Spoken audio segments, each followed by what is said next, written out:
तो हम पढ़ रहे थे मेंस्ट्रुएशन, ठीक है ना। मेंस्ट्रुएशन के साथ साथ हम एक नेक्स्ट चैप्टर स्टार्ट करने जा रहे हैं, ठीक। मेंस्ट्रुएशन भी चलेगा, ठीक है। उसी के साथ साथ स्टार्ट करने जा रहे हैं नंबर सिस्टम। नंबर सिस्टम का पहला टॉपिक हमारे पास क्लासिफिकेशन ऑफ नंबर। 2 वीडियो मिला करेंगे, एक वीडियो नंबर सिस्टम की, एक वीडियो मेंस्ट्रुएशन की, ठीक है। तो नंबर सिस्टम का पहला टॉपिक है हमारे पास क्लासिफिकेशन ऑफ नंबर, यानी कि संख्याओं का विभाजन, संख्याओं का विभाजन, संख्याओं का विभाजन, ठीक है। क्लासिफिकेशन ऑफ नंबर्स, ठीक है।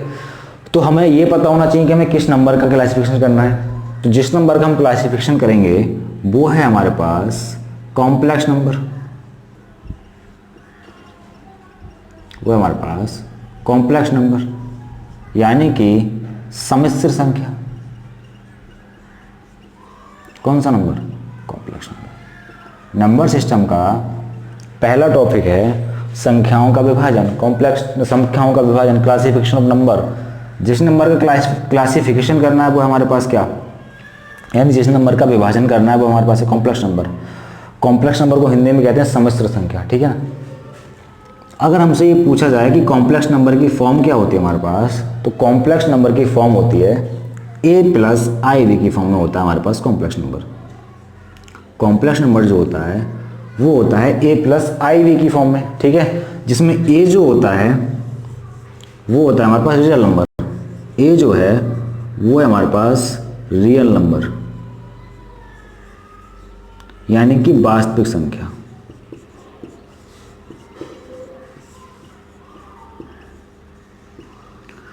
और आई वी जो है वो है हमारे पास इमेजिनरी नंबर,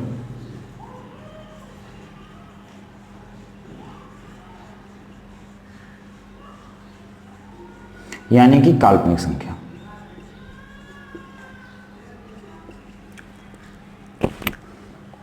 काल्पनिक संख्या, ठीक है। तो कॉम्प्लेक्स नंबर की फॉर्म होती है a प्लस आई वी की फॉर्म, जिसमें a जो है हमारे पास वो है रियल नंबर और आई वी जो है वो है हमारे पास इमेजिनरी नंबर, ठीक है। तो इमेजिनरी नंबर हमारे सिलेबस का पार्ट नहीं है, ठीक है। और इमेजिनरी नंबर में सिर्फ इतना ध्यान रखना है कि इमेजिनरी नंबर यानी काल्पनिक संख्या आई स्क्वायर बराबर होता है -1 और आई बराबर होता है √-, ठीक है। तो हम ये कह सकते हैं square root of negative number कैसा नंबर होता है? काल्पनिक संख्या। यानी किसी भी नेगेटिव नंबर का अगर हम स्क्वायर रूट ले लें तो वो क्या होता है हमारे पास? वो हो जाता है काल्पनिक संख्या, ठीक है ना। Square root of negative number क्या होता है? काल्पनिक संख्या, ठीक है। इसमें सिर्फ इतना ही ध्यान रखना है कि काल्पनिक संख्या आई स्क्वायर का मान कितना होता है? -1 और आई बराबर कितना हो जाएगा? √-i, ठीक है ना। और आई जो लिया गया है वो आयोटा से लिया गया है, उसका मतलब है नहीं हमारा कोई, ठीक है। अब देखते हैं हम रियल नंबर, ठीक है। तो अब जो पढ़ेंगे हम रियल नंबर के बारे में पढ़ेंगे, ठीक है। तो अगर हम रियल नंबर का क्लासिफिकेशन करने जाएं तो हम इस तरह से कर सकते हैं। रियल नंबर को 2 भागों में तोड़ सकते हैं। एक होता है हमारा इंटीजर और दूसरा होता है हमारा डेसिमल,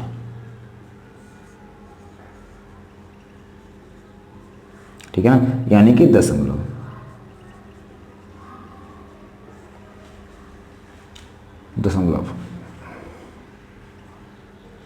ठीक है। और इंटीजर मतलब पूर्णांक,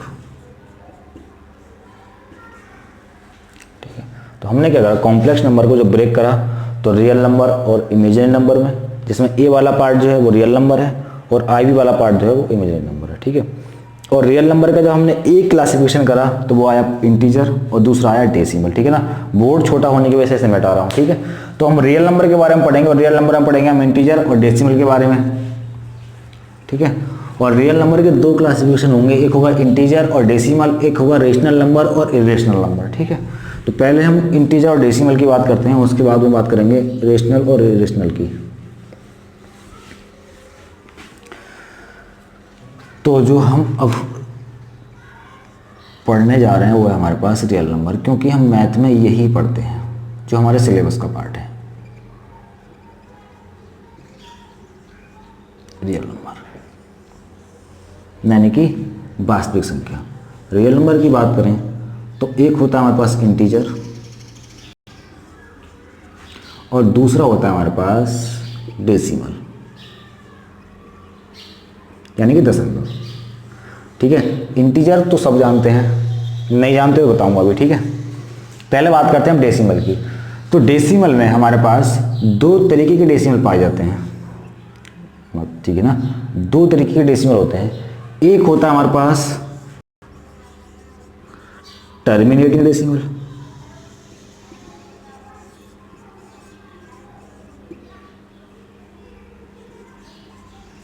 और एक होता है नन टर्मिनेटिंग डेसिमल। ठीक है, तो हमने क्या देखा, जब हमने रियल नंबर को ब्रेक करा इंटीजर और डेसिमल में, और डेसिमल को ब्रेक कर दिया हमने टर्मिनेटिंग डेसिमल और नन टर्मिनेटिंग डेसिमल में, और जब हम इसको ब्रेक करेंगे तो दो तरीके से ये ब्रेक होगा। एक होगा हमारे पास रिपीटिंग डेसिमल, एक होगा हमारे पास रिपीटिंग डेसिमल और दूसरा होगा हमारे पास नॉन रिपीटिंग डेसिमल।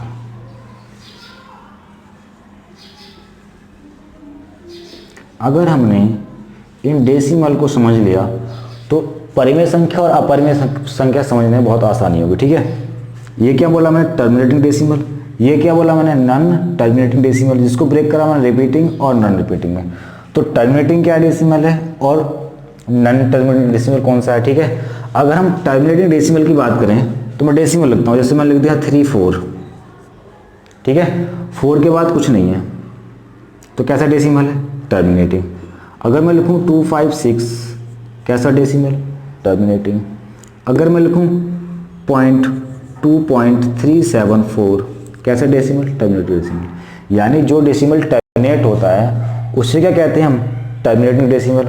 और जो डेसिमल टर्मिनेट ना हो वो कैसा डेसिमल है, वो है हमारे पास नॉन टर्मिनेटिंग डेसिमल। वही जो डेसिमल हम टर्मिनेट होता है वो कैसा डेसिमल हमारा, टर्मिनेटिंग।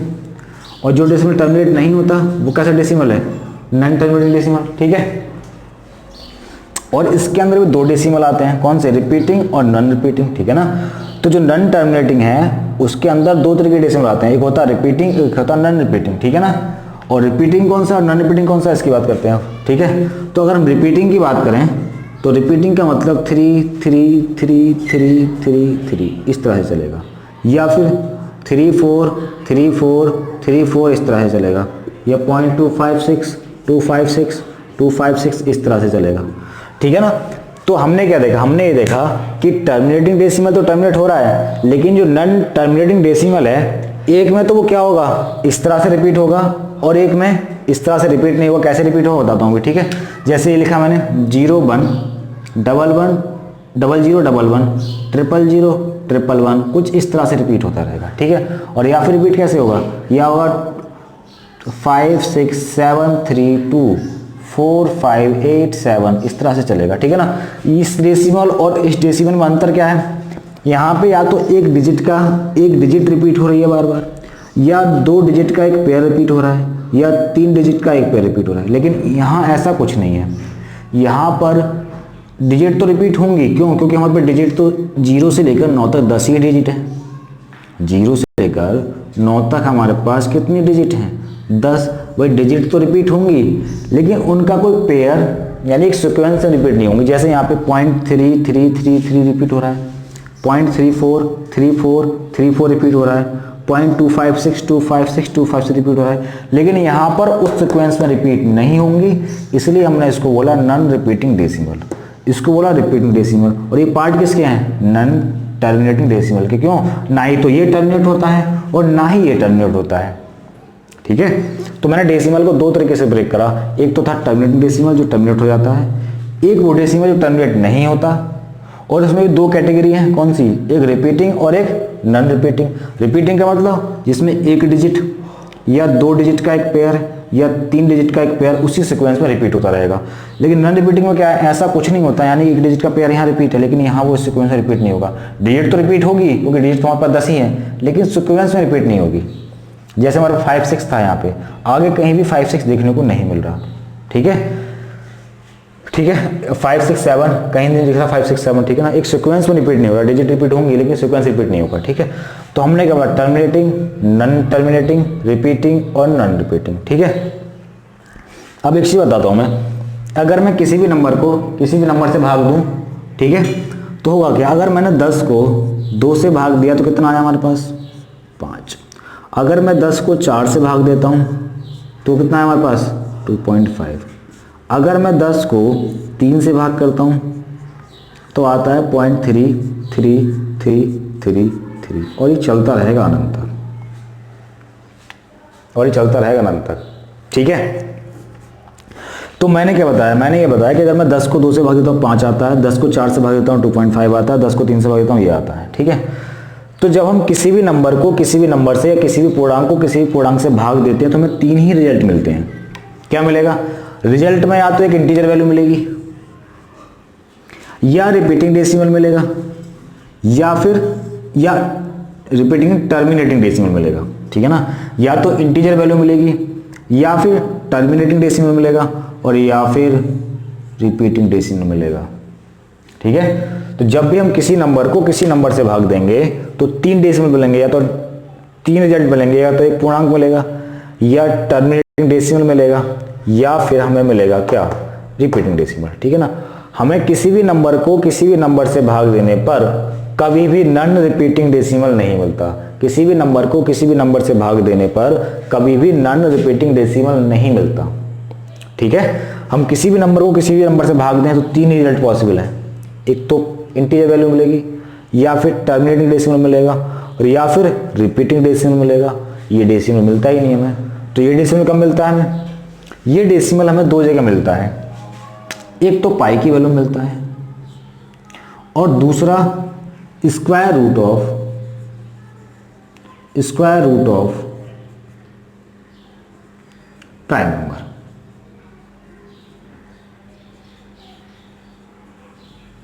कहां मिलता है, 2 जगह। एक तो मिलता है हमें कहां, पाई की वैल्यू में।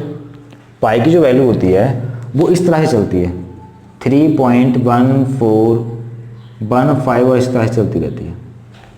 ठीक है, और square root of prime number यानी कि अभाज्य संख्याओं का वर्गमूल जो है वो भी नॉन रिपीटिंग डेसिमल में आता है। ठीक है, तो इसमें सिर्फ 2 ही आते हैं, एक तो पाई और square root of prime number. ठीक है, अब मैं यहां से रेशनल नंबर और इरेशनल नंबर को लिंक करने की कोशिश करूंगा। ठीक है, तो मैंने क्या बताया, मैंने डेसिमल में 3 डेसिमल बताए, ये डेसिमल बताया 2 पहले, टर्मिनेटिंग, नॉन टर्मिनेटिंग, उसके 2 पार्ट, रिपीटिंग और नॉन रिपीटिंग। रिपीटिंग में या तो 1 डिजिट रिपीट होगी, या 2 डिजिट का एक पेयर रिपीट होगा, या 3 डिजिट का एक पेयर रिपीट होगा। नॉन रिपीटिंग में ऐसा कुछ नहीं होता। ठीक है, और टर्मिनेटिंग जो अपने आप टर्मिनेट हो जाए। ठीक है, चलो अब बात करते हैं हम रेशनल नंबर और इरेशनल नंबर की।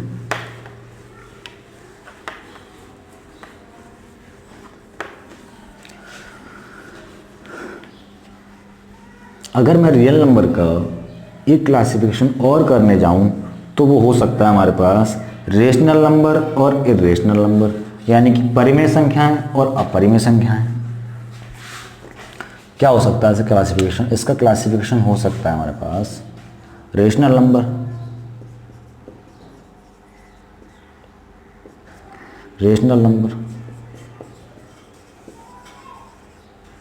यानी कि परिमेय संख्याएं,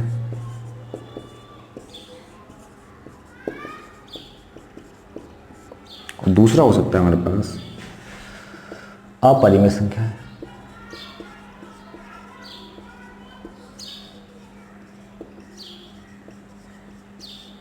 यानी इरेशनल नंबर।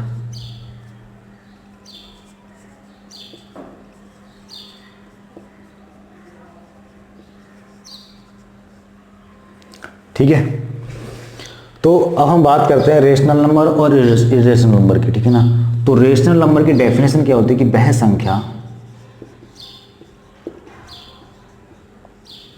जिसको P/Q के रूप में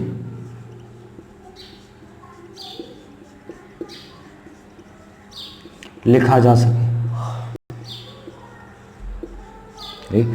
वह संख्या जिसको P अपॉन Q के रूप में लिखा जा सके जहां P तथा Q पूर्णांक हों और Q नॉट इक्वल टू 0। ठीक है ना, ये हमारे पास रेशनल नंबर की डेफिनेशन है। क्या कि वह संख्या जिसको P अपॉन Q के रूप में लिखा जा सके जहां P तथा Q पूर्णांक हो और Q नॉट इक्वल टू 0 होना चाहिए। ये हमारे पास है परिमेय संख्या जो बचपन से पढ़ते हुए आ रहे हैं हम। ठीक है, तो अब किन संख्याओं को P अपॉन Q के रूप में लिख सकते हैं और किन संख्याओं को P अपॉन Q के रूप में नहीं लिख सकते। तो देखो, मैं बात करता हूं पहले टर्मिनेटिंग डेसिमल की। टर्मिनेटिंग डेसिमल की मैं लिखता हूं पहली वैल्यू 3.4। क्या हम इसको P अपॉन Q के फॉर्म में नहीं लिख सकते? लिख सकते हैं। 0.34 पॉइंट हटाएंगे बटे में 100 जाएगा, ये हो गया 100। ये हमारे पास P है, ये हमारे पास Q है। इसको काट सकते हैं, 2 से कट रहा है। ठीक है, लेकिन मैं काट नहीं रहा, ही छोड़ रहा हूँ उसको। ये लिखा है P, ये लिखा है Q। ठीक है, तो 0.34 को हम P अपॉन Q के रूप में लिख सकते हैं। तो डेफिनेशन में क्या लिखा है? डेफिनेशन में ये लिखा है कि वह संख्या जिसको P अपॉन Q के रूप में लिखा जा सके जहां P तथा Q क्या हो, एक पूर्णांक और Q नॉट इक्वल टू 0 होना चाहिए। तो जब हमने 0.34 को लिखा तो 34/100 आया, जिसमें ये P है, इसमें ये Q है, तो P अपॉन Q के रूप में लिख दिया हमने। ठीक है, अगर मैं बात करूँ 0.24 की, 23 की, तो कितना हो जाएगा? 23/100। ये भी क्या है? P अपॉन Q की फॉर्म है। अगर मैं बात करूँ 567 की, 0.567 की, अगर इसको P अपॉन Q की फॉर्म में लिखें, बिल्कुल लिख सकते हैं, बटे 100 बटे 1000, सॉरी। ठीक है ना, ये P है और ये Q। ठीक है, तो हमने क्या देखा कि जितने भी टर्मिनेटिंग डेसिमल हैं उनको P अपॉन Q के रूप में लिख सकते हैं। जब P अपॉन Q के रूप में लिख सकते हैं तो कैसे नंबर कहलाएंगे? वो रेशनल नंबर कहलाएंगे, यानी परिमेय संख्या कहलाएंगे। यानी जितने भी टर्मिनेटिंग डेसिमल हैं वो सारे कैसे हैं? वो सारे हमारे पास रेशनल नंबर हैं, परिमेय संख्या हैं। ठीक है, तो एक तो मैंने पढ़ाया टर्मिनेटिंग डेसिमल कैसी संख्या है? परिमेय संख्या। अब मैं बात करता हूं यहाँ रिपीटिंग डेसिमल की। किसकी? रिपीटिंग डेसिमल की। रिपीटिंग डेसिमल में मैंने क्या बताया? 0.3333 कहाँ तक? अनंत तक। ठीक है, 0.24 कहाँ तक? अनंत तक।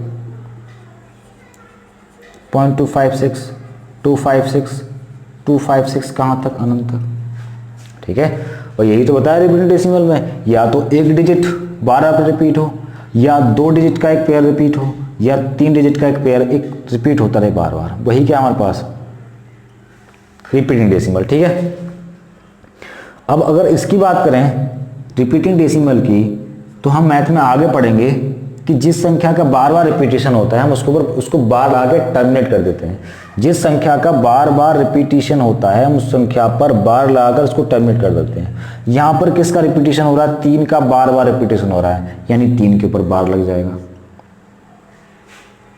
ठीक है, यहां किसका रिपीटिशन हो रहा है? 0.24 तो 24 के ऊपर बार लगा देंगे। यहां किसका रिपीटिशन हो रहा है? 0.256 तो 256 के ऊपर बार लगा देंगे। ठीक है, हमने क्या करा? जितने डिजिट का रिपीटिशन हो रहा था हमने उतने ही डिजिट के ऊपर बार लगा दिया। यहाँ 1 डिजिट का रिपीटिशन है तो 1 के ऊपर बार, यहाँ 2 डिजिट का रिपीटिशन है तो 2 डिजिट के ऊपर बार, यहाँ 3 डिजिट का रिपीटिशन है 3 डिजिट के ऊपर बार। ठीक है, और हम आगे पढ़ेंगे मैथ में कि जिसके ऊपर बार लगा है हम उसको P अपॉन Q की फॉर्म में लिख सकते हैं। कैसे लिखते हैं? कि जितनी संख्याओं के ऊपर बार लगा है उतने ही 9 आते हैं बटे में। कितनी संख्याओं के ऊपर बार है? 1 के ऊपर तो 3/9। कितनी संख्याओं के ऊपर बार है? 2 के ऊपर तो 24/99। कितनी संख्याओं के ऊपर बार है? 3, तो कितना हो जाएगा? ये मैं यहाँ लिखता हूँ इसको। ठीक है, कितना हो जाएगा? 256/999। क्या ये P अपॉन Q की फॉर्म नहीं है? बिल्कुल है P अपॉन Q की फॉर्म।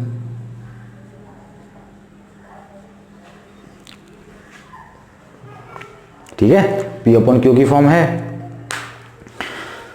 तो रिपीटिंग डेसिमल को पहले हमने टर्मिनेट करा, टर्मिनेट करने के बाद उसको पी अपॉन क्यू की फॉर्म में लिख सकते हैं। जब लिख सकते हैं तो कैसा डेसिमल हो गया? रेशनल। कैसी संख्या हो गई? Rational number. क्या लिखा है डेफिनेशन में कि वह संख्या जिसको पी अपॉन क्यू के रूप में लिखा जा सके जहां पी तथा क्यू पूर्णांक हो। तो क्या हमने 0.3 के ऊपर बार को पी अपॉन क्यू के फॉर्म में नहीं लिख दिया? यानी हमने इस संख्या को पी अपॉन क्यू के फॉर्म में लिख दिया। जब पी अपॉन क्यू के फॉर्म में लिख दिया तो ये क्या संख्या हो गई? परिमेय संख्या। क्यों? क्योंकि इसने इस डेफिनेशन को फुलफिल कर दिया। 0.242424 इसको भी मैंने पी अपॉन क्यू के फॉर्म में लिख दिया तो कैसी संख्या हो गई? परिमेय संख्या। इसको भी हमने लिख दिया पी अपॉन क्यू के फॉर्म में, क्या संख्या हुई? परिमेय संख्या। यानी हम ये कह सकते हैं कि टर्मिनेटिंग डेसिमल और रिपीटिंग डेसिमल, टर्मिनेटिंग डेसिमल और रिपीटिंग डेसिमल कैसी संख्याएं हैं? परिमेय संख्याएं हैं। ठीक है ना? रिपीटिंग डेसिमल, टर्मिनेटिंग डेसिमल और रिपीटिंग डेसिमल कैसी संख्याएं हैं? परिमेय संख्याएं। ठीक है, तो ये तो हमारी कहानी हो गई कि टर्मिनेटिंग डेसिमल और रिपीटिंग डेसिमल कैसी संख्याएं? परिमेय संख्याएं। अब इनके अतिरिक्त ऑल इंटीजर, ऑल इंटीजर कैसी संख्याएं हैं? परिमेय संख्याएं। यानी सारे पूर्णांक,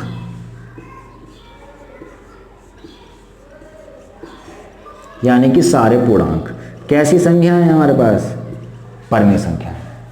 ठीक है, सारे पूर्णांक कैसी संख्याएं हैं? परिमेय संख्याएं। कैसे? अगर पूर्णांक की बात करें तो एक पूर्णांक है, 2 एक पूर्णांक है, 3 एक पूर्णांक है, 4 एक पूर्णांक है, 5 एक पूर्णांक है। ठीक है, 1 2 3 4 5 और भी हो सकते हैं, बहुत सारे पूर्णांक हैं। ठीक है, क्या हम एक को पी अपॉन क्यू की फॉर्म में नहीं लिख सकते? नहीं लिख सकते? लिख सकते हैं। कैसे? जिसके बटे में कुछ नहीं होता उसके बटे में 1 होता है, तो ये पी हो गया, ये क्यू हो गया। 2 जिसके बटे में कुछ नहीं होता उसके बटे में 1 होता है, ये पी हो गया, ये क्यू हो गया। जिसके बटे में कुछ नहीं होता उसके बटे में 1 होता है, ये पी हो गया, क्यू हो गया। यानी कि हम सारे इंटीजर्स को पी अपॉन क्यू की फॉर्म में लिख सकते हैं। तो सारे इंटीजर्स कैसे हो गए? परिमेय संख्या हो गए। यानी हम कह सकते हैं इन सारे integers, terminating decimal, repeating decimal कैसी संख्या है हमारे पास? परिमेय संख्या है। कैसी संख्या है हमारे पास? परिमेय संख्या है। ठीक है ना? अब हम बात करते हैं अपरिमेय संख्याओं को। इसके बाद मैं लिखवा दूंगा कौन सी परिमेय है, कौन सी अपरिमेय है। ठीक है, वैसे मैंने बता ही दिया है सब कुछ। अब अपरिमेय संख्या की बात करते हैं। ठीक है,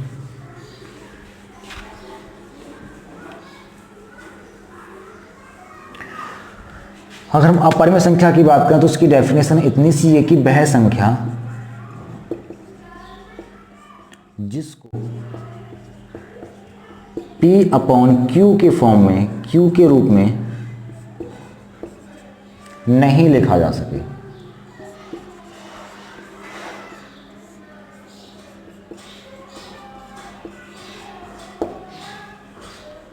ठीक है, वह संख्या जिसको P अपॉन Q की फॉर्म में नहीं लिखा जा सके।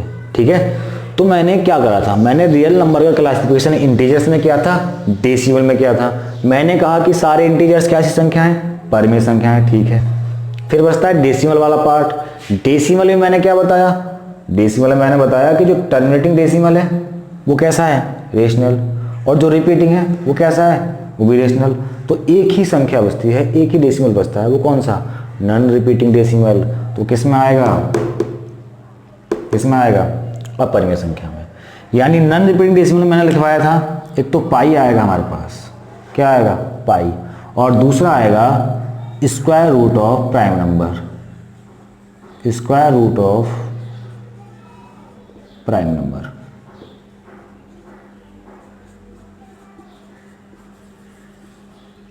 Square root of prime number कैसी संख्या है? अपरिमेय संख्या है। ठीक है ना?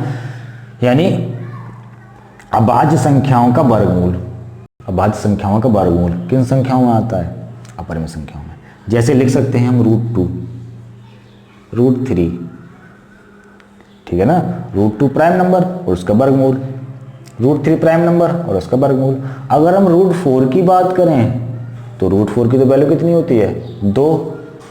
ठीक है, और प्लस माइनस में बात की बात है। ठीक है ना? कितनी होती है? 2। तो 2 तो क्या है, एक पूर्णांक है। जब एक पूर्णांक है तो किसमें आ गया, परिमेय संख्या में, तो √4 नहीं हो सकता। अगर हम बात करें √5 की तो बिल्कुल, ठीक है ना। अगर हम बात करें √8 की, ठीक है, तो √8 भी कैसी संख्या है, अपरिमेय संख्या। क्यों, क्योंकि हम इसको जब स्क्वायर रूट से बाहर निकालने की कोशिश करेंगे तो कुछ √8 की जब √8 जब स्क्वायर रूट से बाहर निकलता है तो वो होता है 2√2, ये होता है, ठीक है। ये √2 होने की वजह से क्या संख्या हो गई, अपरिमेय संख्या। ये हम सिंपल शब्दों में ये कह सकते हैं कि जो संख्या वर्गमूल से या जो संख्या स्क्वायर रूट से बाहर नहीं आ सकती वो संख्या कैसी है, अपरिमेय संख्या। सिंपल शब्दों में ये कह सकते हैं कि जो संख्या स्क्वायर रूट से बाहर नहीं आ सकती वो क्या होगी, अभाज्य, उससे अपरिमेय संख्या। √6, ठीक है ना, √15, √18, √17 सब कैसी संख्या है, अपरिमेय संख्या, ठीक है। कैसी संख्या है, सब अपरिमेय संख्या है, ठीक है। तो अपरिमेय संख्याओं में मैंने क्या बताया कि वह संख्या जिसको p/q के फॉर्म में नहीं लिख सकते। एक तो पाई की वैल्यू को p/q के फॉर्म में कभी नहीं लिख सकते।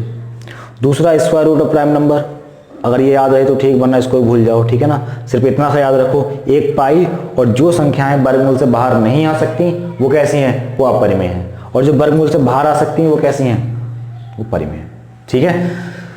तो अब अगर परिमेय संख्या में लिख दिया जाए तो मैं लिखता हूं यहाँ पे 0.26, कैसी संख्या, परिमेय संख्या। क्यों, क्योंकि इसको p/q के फॉर्म में लिख सकते हैं, बिल्कुल। 256 कैसी संख्या, परिमेय संख्या, इसको p/q के फॉर्म में लिख सकते हैं। और -6/7 कैसी संख्या, परिमेय संख्या, ऑलरेडी p/q के फॉर्म में। 8/7, 8/9 कैसी संख्या है, परिमेय संख्या। और अगर बात करें √4 की, कैसी संख्या, परिमेय संख्या। क्यों, क्योंकि √4 बाहर आ जाता है वर्गमूल से। अगर बात की जाए √16 की, कैसी संख्या, परिमेय संख्या। अगर हम बात करें 3, 3, 3, 3 कैसी संख्या, परिमेय संख्या। क्यों, क्योंकि इसको p/q के फॉर्म में लिख सकते हैं। अगर हम बात करें 0.24, 24, 24, 24 और चलता रहे अनंत, कैसी संख्या, परिमेय संख्या। क्यों, क्योंकि इसको p/q के फॉर्म में लिख सकते हैं। अगर हमसे कहा जाए 276 के ऊपर बार, कैसी संख्या, परिमेय संख्या, इसको p/q के फॉर्म में लिख सकते हैं। और ऑल इंटीजर,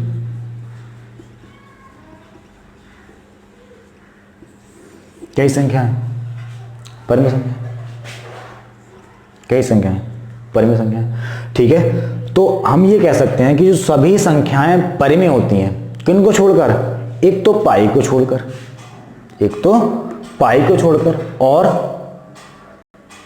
और जो वर्गमूल से बाहर नहीं आ सकती उनको छोड़कर। यानी एक तो पाई को छोड़कर, और जो संख्याएं स्क्वायर रूट से बाहर नहीं आ सकती उनको छोड़कर सारी संख्याएं कैसी हैं, परिमेय संख्या है।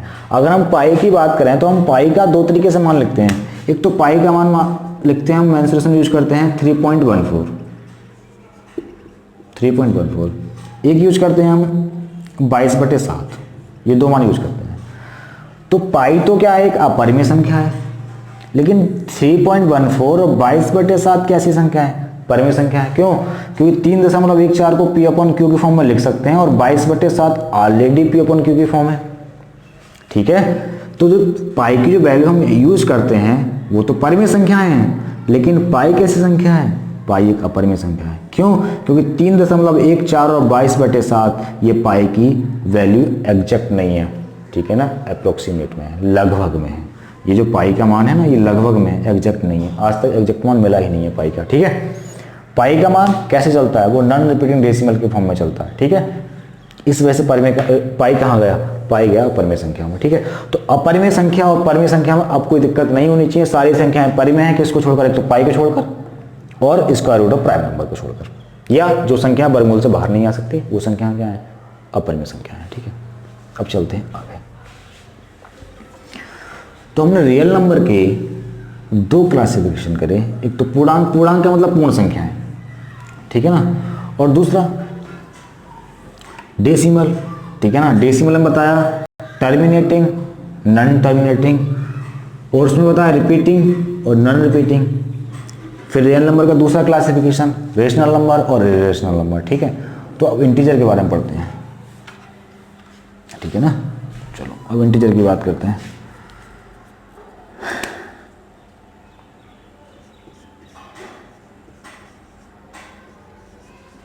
इंटीजर यानी पूर्णांक।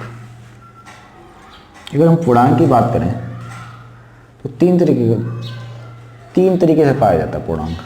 पूर्णांक का मतलब पूर्णांक, जैसे 1 हो गया अपने आप में पूर्णांक है, 2 हो गया पूर्णांक है, 3 हो गया पूर्णांक है, 4 हो गया पूर्णांक है, ये पूर्णांक है। ठीक है, इसकी बात करें, एक तो होता है नेगेटिव, मैं इसको हिंदी में लिखता हूँ, ठीक है ना, ऋणात्मक, ये अंग्रेजी में रहने देते हैं। एक लिखता हूँ मैं नेगेटिव, दूसरा लिखता हूँ पॉजिटिव या नॉन नेगेटिव लिख देता हूँ उसको, और तीसरा लिखता हूँ मैं न्यूट्रल। न्यूट्रल ना नेगेटिव ना पॉजिटिव, ठीक है ना। एक हमारा पॉजिटिव, एक नेगेटिव और एक नॉन नेगेटिव और तीसरा न्यूट्रल। नेगेटिव मतलब माइनस अनंत से लेकर -3, -2, -1, ठीक है ना। और नॉन नेगेटिव मतलब 1, 2, 3 और ये कहाँ तक चलेंगे, ये अनंत तक चलेंगे। कहाँ तक जाएंगे, अनंत तक जाएंगे। नॉन नेगेटिव मतलब जो नेगेटिव ना हो, नेगेटिव मतलब जो नेगेटिव हो, और न्यूट्रल मतलब जो नॉन नेगेटिव ना पॉजिटिव, यानी वो क्या होता है हमारे पास, वो होता है हमारे पास जीरो। क्या होता है, जीरो। ठीक है, तो इसमें ज़्यादा बड़ी बात थी नहीं समझाने वाली। इसमें क्या था, जिसके आगे सामने माइनस लिखा है वो नेगेटिव, जिसके सामने कुछ नहीं लिखा वो नॉन नेगेटिव, और जीरो न्यूट्रल, नॉन नेगेटिव ना पॉजिटिव। ठीक है, तो अब चलते हैं आगे। एक चीज़ और, अब इन नॉन नेगेटिव नंबर को, ये जो नॉन नेगेटिव है, ये यहाँ से यहाँ तक, ये जो नंबर है नॉन नेगेटिव यहाँ से यहाँ तक, इन्हीं संख्याओं को हम नेचुरल नंबर कहते हैं।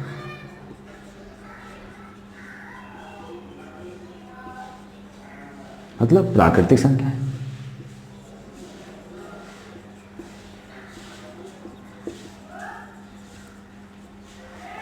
ठीक है, 1 से लेकर अनंत तक की संख्याओं को हम क्या कहते हैं, नेचुरल नंबर।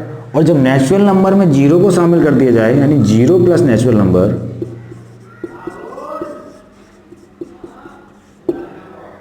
क्या होती है हमारे पास, होल नंबर।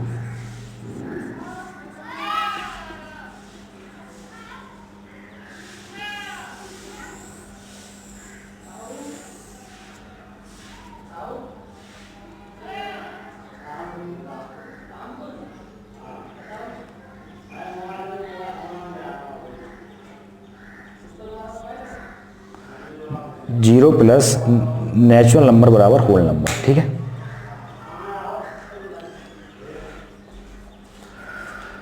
ठीक है, यानी कि अगर नेचुरल नंबर में जीरो को शामिल करते हैं तो वो क्या होते हैं, हमारे पास होल नंबर हो जाते हैं। अगर नेचुरल नंबर में जीरो को शामिल कर दिया जाए तो वो हो जाते हैं हमारे पास होल नंबर। ठीक है ना, अगर हम नेचुरल नंबर में जीरो को शामिल कर दिया जाए तो क्या होते हैं, होल नंबर हो जाते हैं। ठीक है, अब आगे चलते हैं। अगर इंटीजर्स का एक क्लासिफिकेशन और करें हम,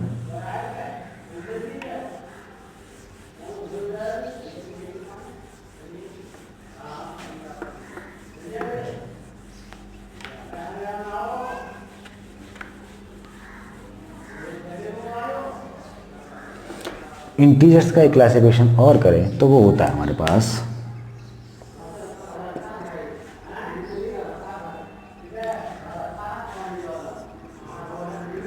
इवन नंबर,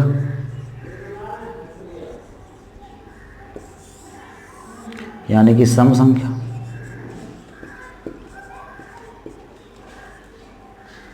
ठीक है, ऑड नंबर,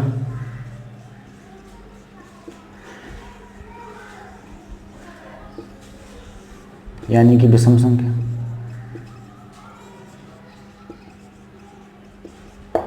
ठीक है, इवन नंबर यानी कि सम संख्या, ऑड नंबर यानी कि विषम संख्या। सम संख्या किसके मल्टीपल में होती है, सम संख्या 2 के मल्टीपल में होती है, यानी 2 × k। ठीक है ना, 2 के मल्टीपल के फॉर्म को कहते हैं हम सम संख्या कहते हैं। ठीक है, तो हम सिंपल फॉर्म में लिख सकते हैं कि वह संख्या जिसको P अपॉन वह संख्या जो 2 से पूर्णतः विभाजित हो। भाई जब कोई संख्या अगर 2 के मल्टीपल में है तो 2 से विभाजित तो होगी। तो वह संख्या जो 2 से पूर्णतः विभाजित हो कैसी संख्या होगी? सम संख्या होगी। ठीक है, अगर हम विषम संख्या की बात करें तो ये होती है 2k + -1 की फॉर्म में। ठीक है, यहाँ लिख सकते हैं कि वह संख्या जो 2 से पूर्णतः विभाजित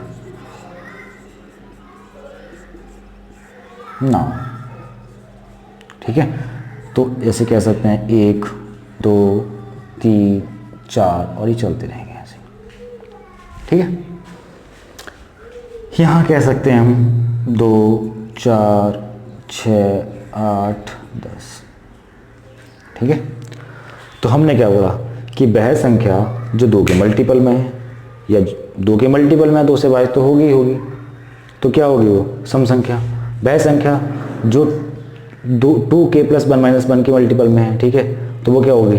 2 से नहीं कटेगी। जब 2 से नहीं कटेगी तो क्या संख्या होगी? विषम संख्या होगी। ठीक है, तो अब 0 रह गया। 0 क्या है? 0 एक सम संख्या है। 0 क्या है? 0 एक सम संख्या है। ठीक है, क्यों? क्योंकि देखो अगर हम रियल नंबर की बात करें तो रियल नंबर को हम लाइन पर ड्रॉ कर सकते हैं। भाई अगर हम ये रियल नंबर का पार्टी तो है इंटीजर, अगर हम रियल नंबर की बात करें तो रियल नंबर को इन लाइन पर ड्रॉ कर सकते हैं। जब लाइन पर ड्रॉ करेंगे हम इसको, यहाँ हमने लिखा 0, यहाँ हमने लिखा 1, यहाँ हमने लिखा 2, यहाँ हमने लिखा 3, यहाँ हमने लिखा 4, या फिर -1 -2 -3 वही चलता रहेगा। ठीक है, अब अगर हमें पता है कि हर 2 के गैप पर, हमें नहीं पता कि इसमें 0 कैसी संख्या है, सम संख्या है विषम संख्या, हम यहाँ से प्रूव कर देंगे। ठीक है, अब हर 2 के गैप पर क्या आता है हमारे पास? हर 2 के गैप पर क्या आता है? सम संख्या आती है। ठीक है, अगर 2 सम संख्या है तो अगली 4 होगी और इससे पिछली 0 होगी। ये हम 6 माने सम संख्या, 6 हमारी सम संख्या है तो इससे अगली सम संख्या 8 होगी, इससे पिछली सम संख्या 4 होगी। अगर हम 6 को सम संख्या मानते हैं जो कि सम संख्या है भी,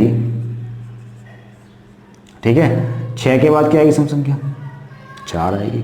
उसके बाद क्या आएगी? उससे पहले क्या आएगी? 2, और उससे पहले क्या आएगी?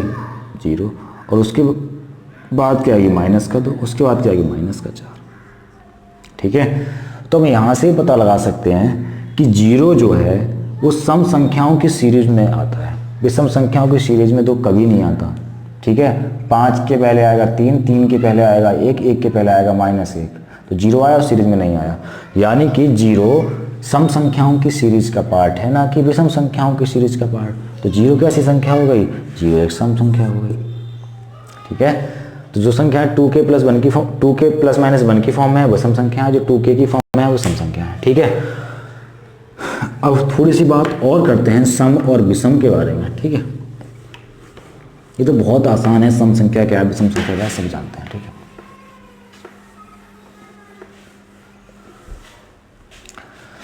ठीक है, अब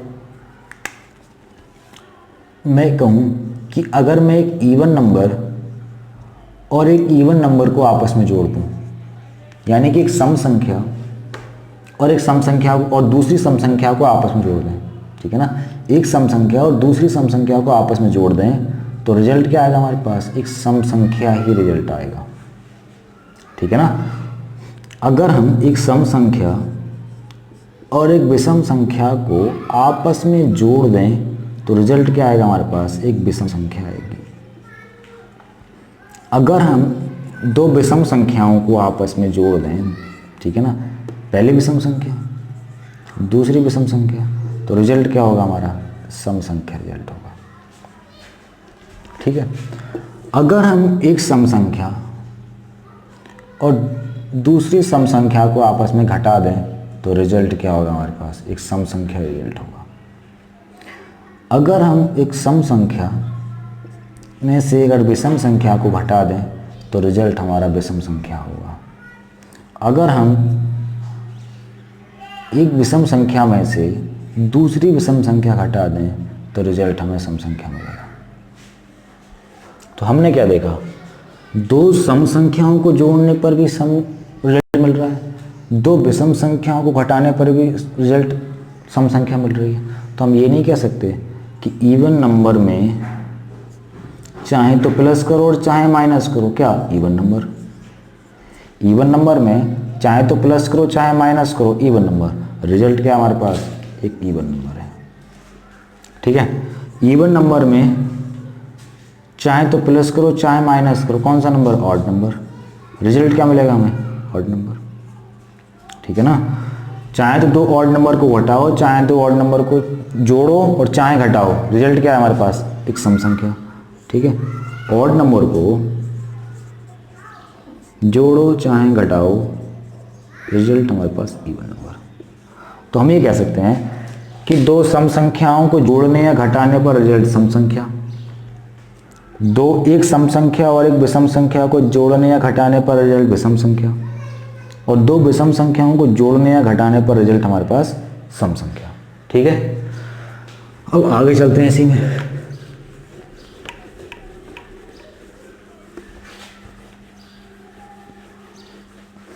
ठीक है, अब अगर ये बात करें कि अगर हम एक इवन संख्या की गुणा कर दें हम इवन संख्या से, तो रिजल्ट क्या मिलेगा हमें, यानी एक सम संख्या की गुणा कर दें सम संख्या से, रिजल्ट भी हमें सम संख्या मिलेगी, यानी इवन नंबर मिलेगा।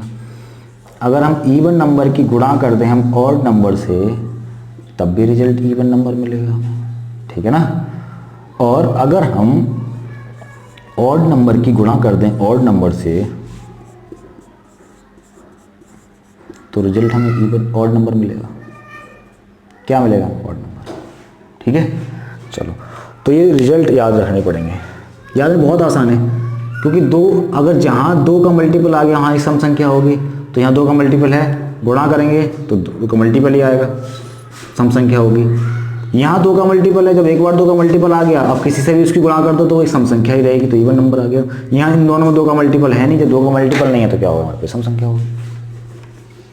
ठीक है, तो हमने जब नॉन नेगेटिव को देखा तो वहाँ पे पड़ी थी नेचुरल संख्या। ठीक है ना, तो अब अगर हम नेचुरल संख्याओं का क्लासिफिकेशन करने की बात करें तो कैसे करेंगे हम, नेचुरल नंबर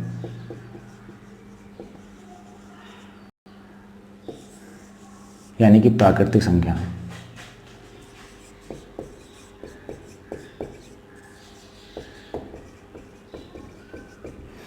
प्राकृतिक संख्याओं की बात करें तो प्राकृतिक संख्याओं का हम दो तरीके से कर सकते हैं क्लासिफिकेशन। क्या, एक तो प्राइम नंबर,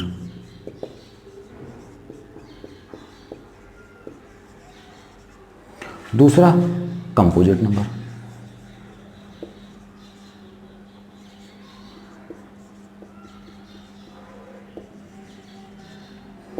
यानी भाज्य संख्या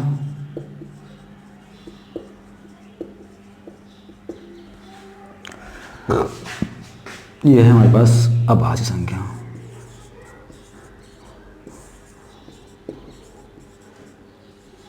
ठीक है, प्राइम नंबर, अभाज्य संख्या, कंपोजिट नंबर, भाज्य संख्या। अगर हम अभाज्य संख्या की बात करें तो वह संख्या जिसके केवल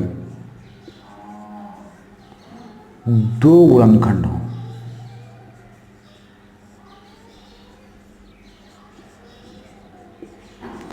अभाज्य संख्या क्या होगी, वह संख्या जिसके केवल दो गुणनखंड हो।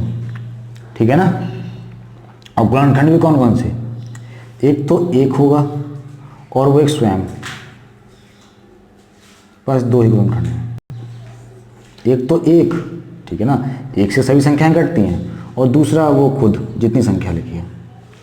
ठीक है ना, और अगर हम भाज्य संख्या की बात करें, अगर हम भाज्य संख्या की बात करें तो वह संख्या जिसके कम से कम तीन गुणनखंड हो।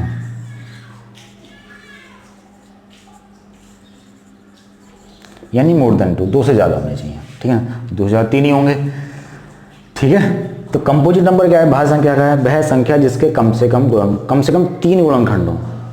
ठीक है ना, और अभाज्य संख्या क्या है कि वह संख्या जिसके केवल दो गुणनखंड हो, वो भी कौन कौन से, एक हो और वो खुद हो। एक से सभी संख्याएं कटती हैं और जो संख्या खुद लिखी है वो अपने आप से दो कटेगी।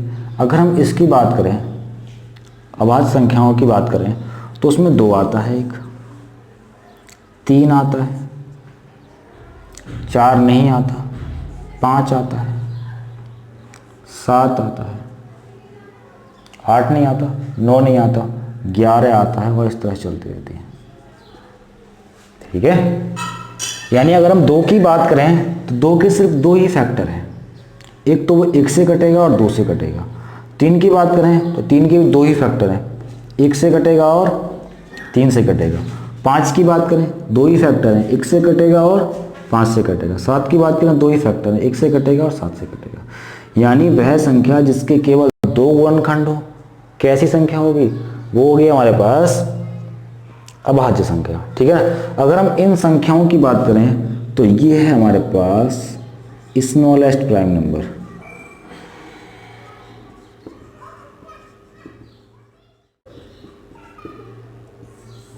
ये हमारे पास स्मॉलेस्ट प्राइम नंबर है और ये टैट में बार बार पूछा जाता है। ठीक है, ये हमारे पास स्मॉलेस्ट प्राइम नंबर है। और एक ऐसी संख्या है जो इवन प्राइम है,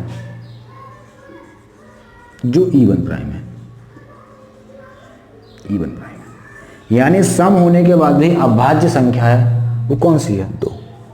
यानी 2 एक ऐसी सम संख्या है जो सम होने के बाद भी अभाज्य है। 2 एक ऐसी संख्या है जो सम होने के बाद भी अभाज्य है। 2 के बाद कोई ऐसी संख्या नहीं पाई जाती सम हो और अभाज्य हो। ठीक है ना, तो अगर हमसे पूछे कि वह संख्या ज्ञात करो जो सम होने के बाद भी अभाज्य है, तो वो 2। स्मॉलेस्ट प्राइम नंबर यानी सबसे छोटी अभाज्य संख्या, तो वो भी 2। ठीक है ना, अगर हमसे क्वेश्चन पूछ दे कि स्मॉलेस्ट ऑड प्राइम नंबर यानी छोटी से छोटी विषम अभाज्य संख्या। ठीक है ना, अगर हमसे पूछे छोटी से छोटी समअभाज्य संख्या तो वो 2। अगर हमसे पूछे छोटी से छोटी अभाज्य संख्या तो वो भी 2। हमसे क्या पूछा है, स्मॉलेस्ट ऑड प्राइम नंबर यानी छोटी से छोटी विषम अभाज्य संख्या, तो उसका आंसर हमारे पास 3। ठीक है ना, सबसे छोटी विषम संख्या जो अभाज्य हो वो 3 है। ठीक है ना, तो आंसर क्या हो गया इसका, 3, क्योंकि 2 की बात करें 2 तो सम संख्या की सीरीज में आता है, सम संख्या है। ठीक है ना, सबसे छोटी विषम अभाज्य संख्या वो 3 है। ठीक है, चलो आगे बात करते हैं इसके बारे में, उधर चलते हैं। ठीक है ना, कंपोजिट नंबर की तरफ चलते हैं। तो कंपोजिट नंबर में 2 भी प्राइम है, 3 भी प्राइम है, तो बचा क्या, 4। 5 प्राइम बचा क्या, 6।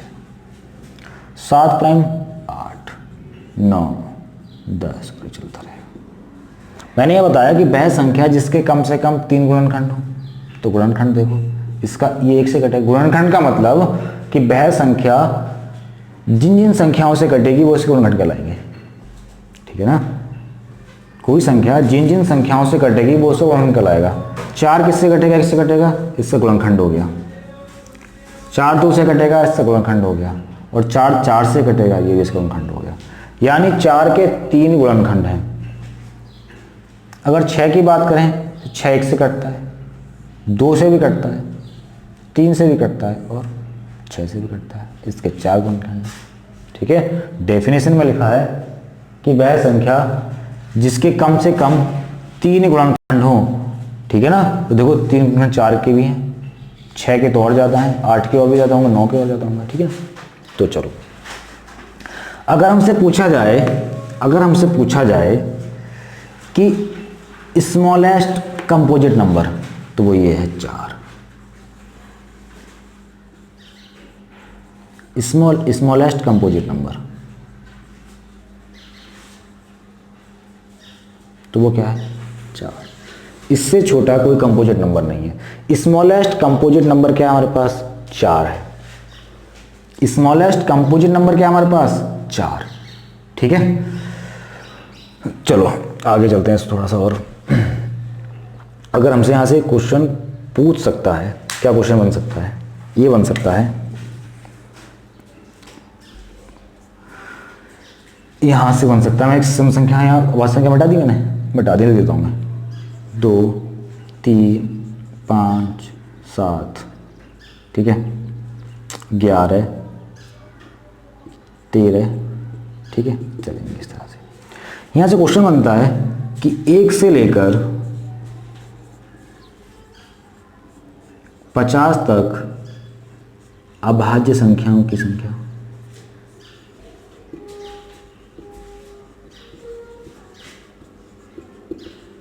कितनी होती है, 15 होती है, याद रखना पड़ेगा। और 51 से 100 तक अभाज्य संख्याओं की संख्या कितनी होती है, 10 होती है, ठीक है। और 1 से 100 तक पूछ ले तो 1 से 100 तक अभाज्य संख्याओं की संख्या कितनी होती है हमारे पास, वो होती है 25, ठीक है। अगर हमसे पूछे कि 1 से 50 तक कितनी अभाज्य संख्या है, तो 15 है। 51 से 100 तक कितनी संख्या है, 10 है। 1 से 10 तक कितनी अभाज्य संख्या है, 25 है। अभाज्य संख्याओं को निकालने का कोई तरीका नहीं है, ठीक है ना। एक फॉर्म होती है वो 6k + -1 की, तो मैंने बताया मैं 6k + 1 की फॉर्म बताऊंगा कल, ठीक है ना। और इसमें अभी और भी रह गया है, वो कल पढ़ेंगे, क्योंकि ज़्यादा बड़ी वीडियो को अपलोड करने में प्रॉब्लम होती है, ठीक है ना। बाकी कल की वीडियो मिलेगा, ठीक है।